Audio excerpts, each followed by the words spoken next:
थी कि ऐसा सिर्फ इंडिया में नहीं हुआ था। ठीक उस साल 1877 गर्मियों का मौसम इतना गर्म और खौफनाक था कि ब्रिटिश इंडिया की मद्रास प्रेसिडेंसी में लाखों लोग भूख से मारे गए। हर सड़क पर, हर गांव में लाशें बिछी हुई थी। इस एक अकाल में लगभग 2 करोड़ लोगों की जान गई। एक फैमिन जिसने इंडिया को लगभग खोखला कर दिया। लेकिन हैरानी की बात यह थी कि ऐसा सिर्फ इंडिया में नहीं हुआ था। ठीक उसी साल चाइना में भी एक भयानक अकाल पड़ा जिसमें लगभग 2 से 3 करोड़ लोगों की मौत हुई।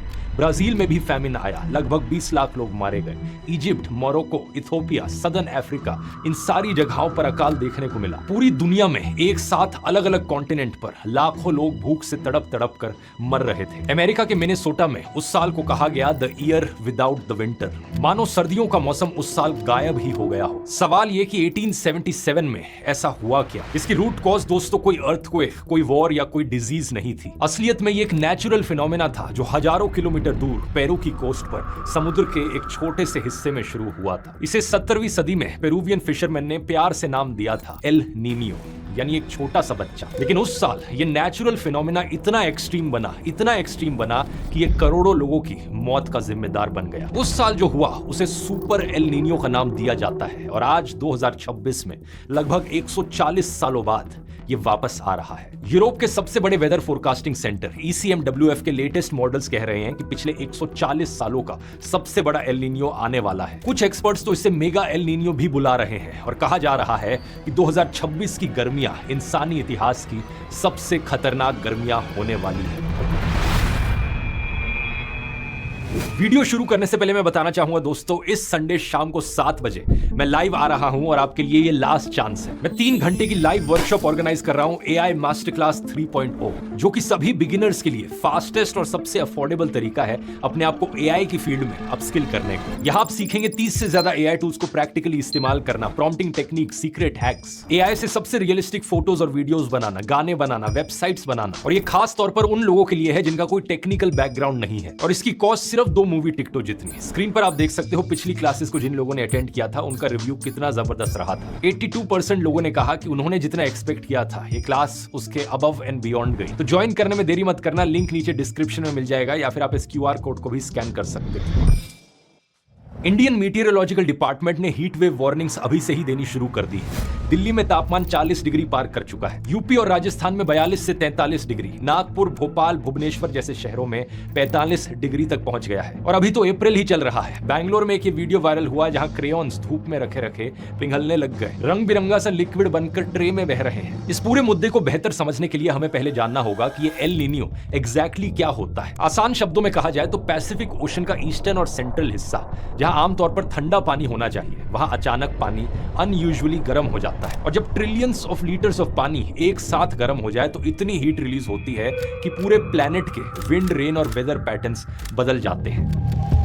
पैसिफिक ओशन दुनिया का सबसे बड़ा और सबसे गहरा समुद्र है। इसके ऊपर हवाएं चलती हैं ईस्ट से वेस्ट की दिशा में। इन हवाओं को ट्रेड विंड्स कहा जाता है और ज्यादातर टाइम ये हमेशा अमेरिका से लेकर एशिया और ऑस्ट्रेलिया की डायरेक्शन में ही फ्लो करती हैं। इससे होता क्या है कि पैसिफिक ओशन के सरफेस पर जो पानी मौजूद है वो वेस्ट की दिशा में फ्लो करने लगता है, ऑस्ट्रेलिया की तरफ। और जब ऊपर का पानी उस तरफ फ्लो करता है तो ईस्ट की दिशा में समुद्र के नीचे का जो पानी है वो ऊपर की तरफ आने लगता है। यानी साउथ अमेरिका के पास समुद्र के नीचे से पानी ऊपर आने लगता है और ये वाला पानी ज्यादा ठंडा होता है कंपैरेटिवली, ज्यादा न्यूट्रिएंट्स होते हैं इसमें। ये नॉर्मल सिचुएशन है कि गर्म पानी ऑस्ट्रेलिया की तरफ चला गया और ठंडा पानी साउथ अमेरिका की तरफ आ गया। अब जब पानी गर्म होता है तो वो इवेपोरेट भी ज्यादा आसानी से हो जाता है और उस इवेपोरेशन की वजह से बादलों की फॉर्मेशन होती है और ज्यादा बारिश देखने को मिलती है ऑस्ट्रेलिया के पास। लेकिन अब इमेजिन करो दोस्तों कि ये ट्रेड विंड्स कमजोर पड़ गई और ये हवाएं इतनी तेजी से नहीं बह रही, तो जो ठंडा पानी ऊपर आ रहा था साउथ अमेरिका की तरफ वो आना बंद हो जाएगा। सरफेस पर गर्म पानी कंसिस्टेंटली गर्म रहेगा और जो बारिश ऑस्ट्रेलिया की तरफ हो रही थी वो बारिश पैसिफिक ओशन में बीच में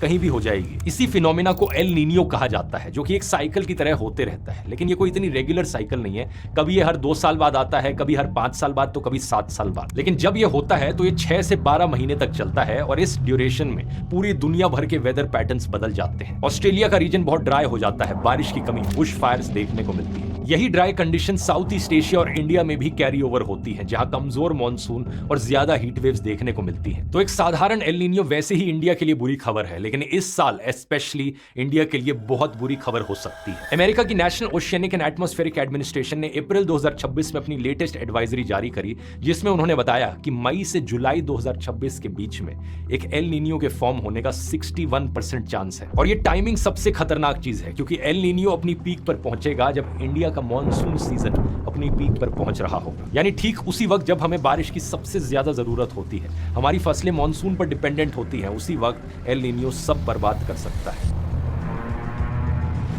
दूसरी दिक्कत है इस एल नीनियो की इंटेंसिटी। एनओए के अनुसार ये एक बहुत स्ट्रॉन्ग एल नीनियो बन सकता है, जिसमें पैसिफिक ओशन का टेम्परेचर 2 डिग्री तक बढ़ सकता है, यानी कि एक सुपर एल नीनियो। अब सुनने में शायद आपको लगे कि 2 ही डिग्री की तो बात है यहां पर, लेकिन समुद्र के अरबों लीटर्स पानी का 2 डिग्री से ज्यादा गर्म होना एक बहुत बड़ा फर्क पैदा करता है। इसे आप 2015-16 के रेफरेंस में समझ सकते हो। पिछली बार एक सुपर एल नीनियो 2015 में आया था। उस साल मराठवाड़ा में 40% कम बारिश हुई, पूरे इंडिया में 14% कम बारिश और रिकॉर्ड ब्रेकिंग हीट वेव्स देखी गई। आजाद भारत के इतिहास में वो one of the deadliest heat waves थी। पूरे देश भर में 2500 से ज्यादा लोग मारे गए। पाकिस्तान में भी 2000 से ज्यादा लोग मारे गए इस हीट वेव की वजह से। लेकिन इस साल का एल नीनियो 2015 वाले से भी बड़ा हो सकता है। न्यूयॉर्क स्टेट यूनिवर्सिटी के प्रोफेसर पॉल राउंडी के मुताबिक ये पिछले 140 साल में सबसे बड़ा एल नीनियो हो सकता है। तीसरी बड़ी दिक्कत है क्लाइमेट चेंज, जिसकी वजह से धरती का एवरेज बेसलाइन टेम्परेचर पहले से ही बढ़ चुका है। 2026 में ये लगभग 1.4 डिग्री सेल्सियस ऊपर है प्री इंडस्ट्रियल एवरेज से। यहीं पर असली खौफनाक ट्विस्ट आता है। जैसा मैंने आपको बताया, एल नीनियो एक साधारण वेदर इवेंट था जो पिछले हजारों सालों से होते आ रहा है। क्लाइमेट चेंज के होने से पहले जब एल नीनियो आता था तो टेम्परेचर 1.4-1.5 डिग्री सेल्सियस बढ़ जाता था, लेकिन आज ये बेसलाइन ऑलरेडी 1.4 डिग्री सेल्सियस पर है। अब एल नीनियो आकर इसमें और 1.5 डिग्री ऐड करेगा, नेट रिजल्ट 2.9 डिग्री सेल्सियस। इतनी बड़ी टेम्परेचर एनोमली इंसानी इतिहास में कभी नहीं देखी गई है। इमेजिन करो आप एक कमरे में बैठे हो जहां का तापमान पहले से ही 40 डिग्री सेल्सियस है और कोई आकर एक हीटर भी ऑन कर देता है। बस यही है आज का क्लाइमेट चेंज और सुपर एल नीनियो का मिक्सचर। अब 2026 में जो एल नीनियो आएगा उसका इंडिया पर 4 लेयर्स में असर देखने को मिलेगा। पहली लेयर है मॉनसून सीजन की।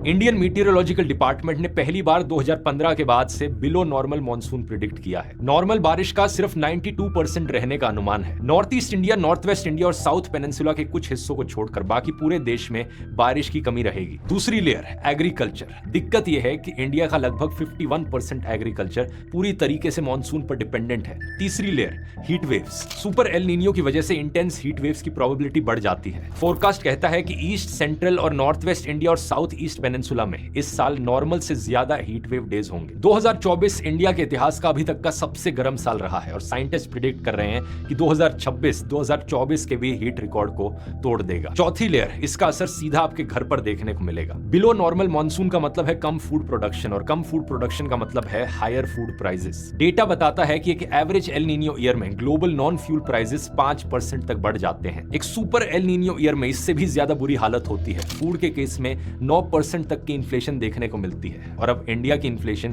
पहले से ही हाई है। एक तरफ ईरान में वॉर का प्रेशर और अब खराब मॉनसून की वजह से हालत और बिगड़ सकती है और इसका सबसे बुरा असर उन लोगों पर पड़ेगा जो एसी अफोर्ड नहीं कर सकते और जिनके पास ग्रोसरीज का बफर नहीं होता। ये समझने के लिए कि 2026 कितना बुरा हो सकता है, हमें 2024 को देखना पड़ेगा। 2024 इंडिया का 1901 के बाद से सबसे गर्म साल था और 1901 इसलिए क्योंकि उस साल से रिकॉर्डिंग शुरू हुई थी। टेम्परेचर 2024 में चुरू राजस्थान में 50.5 डिग्री सेल्सियस, गंगानगर राजस्थान में 49.4 और दिल्ली एनसीआर में 49.1 डिग्री तक पहुंच गया था। अकेले मई 2024 में ही हीट वेव डेज 125% बढ़ गए। और यहीं पर एक और बात आती है जो टीवी और न्यूज चैनल्स अक्सर मिस कर जाते हैं। आमतौर पर लोगों को लगता है कि